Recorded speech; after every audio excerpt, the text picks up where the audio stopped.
Olá, alunos da Saber e Fé, mais uma vez, professor Vinícius Couto, e hoje estou aqui para falar com vocês sobre a doutrina da salvação. Um assunto que sempre desperta curiosidades e de suma importância para os nossos dias. E nós podemos ter até na Bíblia alguns exemplos disso. Certa vez um jovem rico corre até Jesus indagando sobre salvação. E ele pergunta: mestre, o que eu preciso fazer para ser salvo?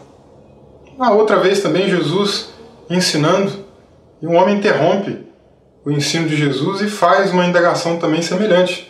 O que eu preciso fazer para herdar a salvação? Então até hoje as pessoas vivem em busca de uma resposta para a vida eterna. E já que nós estamos falando de doutrina da salvação, eu gostaria de trazer aqui um panorama geral e introdutório sobre as teologias arminiana e calvinista. Como nós sabemos, a teologia calvinista ela é muitas das vezes propagada aí pela internet e por tantos outros lugares por um acróstico muito fácil de se guardar, que é TULIP, que do inglês, traduzindo aqui para nós, o T vem de total depravação, o U de eleição incondicional, o L de expiação limitada, o I de graça irresistível e o P de perseverança dos santos. Alguns grupos norte-americanos do segmento arminiano se reuniram e eles também conseguiram montar um acróstico para poder facilitar um pouco do pensamento arminiano. E, como se sabe, praticamente cada um desses axiomas, desses 5 pontos, eles são opostos nessas duas teologias. E na teologia arminiana, o acróstico ficou como facts, fatos, cujas letras significam o seguinte: F, de livre pela graça, uma referência à graça preveniente. O A, voltado para a expiação para todos, uma expiação ilimitada. O C, falando da eleição condicional. O T, se referindo à total depravação. E o S, a respeito da segurança em Cristo, que nós vamos falar mais adiante. Visto que a Saber e Fé é uma instituição interdenominacional, isto é, uma instituição que não privilegia um segmento ou outro da doutrina cristã, nós vamos aqui então fazer uma abordagem um tanto quanto irênica e vamos então mostrar o que significa cada um desses pontos. Mas a ordem que nós vamos abordar estes pontos seguirá a ordem da remonstrância. A remonstrância aconteceu no ano de 1610, quando 43 homens levantaram um protesto contra algumas ideias que João Calvino havia propagado. Um homem contemporâneo de Calvino, que também não concordava com algumas de suas ideias, chamado Jacó Armínio, ensinava uma posição diferente daquilo que Calvino vinha defendendo. E ele angariou para si alguns discípulos, dentre os quais estavam presentes nessa remonstrância, ou seja, nesse protesto.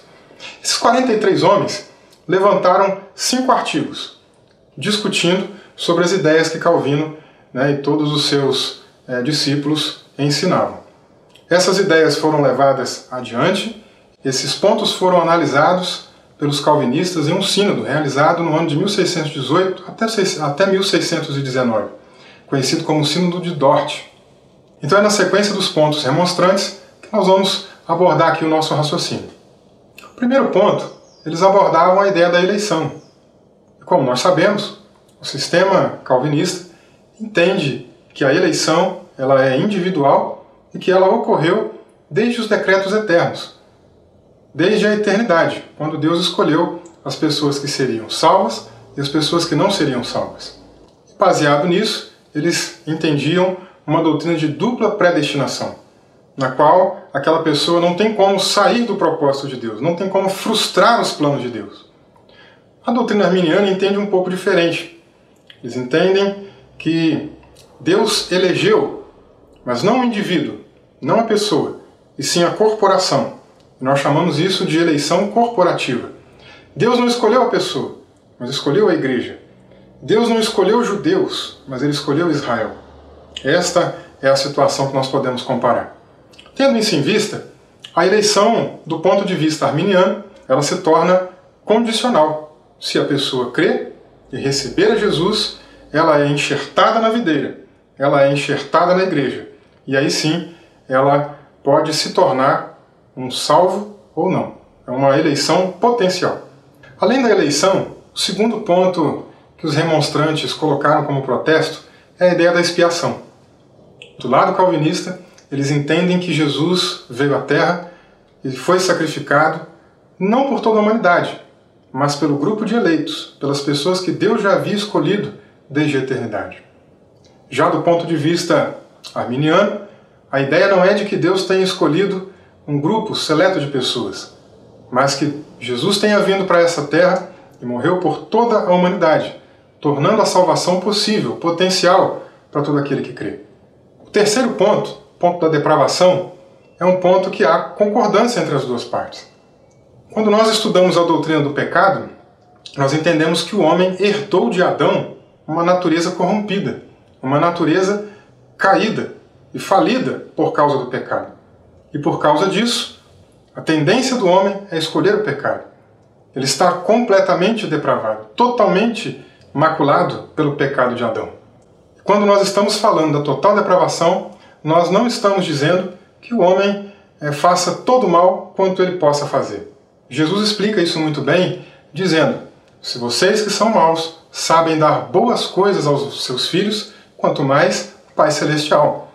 Então esses dois pontos concordam, tanto a teologia arminiana quanto a teologia calvinista.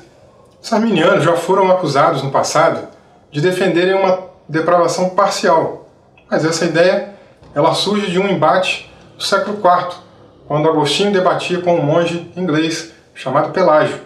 E ele defendia a ideia de que o homem nasce neutro espiritualmente, de que ele não herda o pecado de Adão. E, consequentemente, se ele assim quiser, ele consegue viver isento do pecado.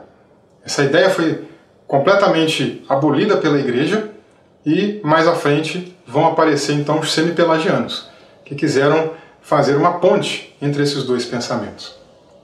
Ao passo que, na teologia arminiana e na teologia calvinista, eles entendem que o homem nasce morto espiritualmente, por causa do pecado de Adão.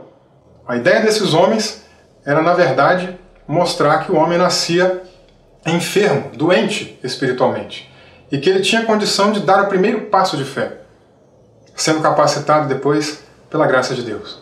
Esse pensamento ficou conhecido na história da teologia como semipelagianismo, porque tentaram ficar no meio das duas propostas até então colocadas.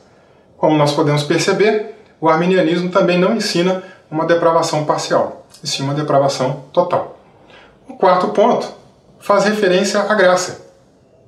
Visto que o homem não tem condição de escolher a Deus, visto que o homem está morto em seus delitos e pecados, como ele escolheria ao Senhor? A teologia calvinista entende que, na verdade, não é o homem quem escolheu, mas Deus é quem escolheu o homem. E sendo assim, Ele é quem capacita o homem a crer e é Ele quem faz toda a obra de salvação naquele homem que foi escolhido. Sendo que essa graça não é possível de ser resistida pelo homem no pensamento calvinista. Já do ponto de vista arminiano, o homem também não tem condições de escolher a Deus. Também está morto nos seus delitos e pecados. Mas Deus, também pela sua graça, não irresistível, mas podendo ser resistida, Ele capacita o homem a entender e age na vida do homem antes que o homem aceite a Jesus.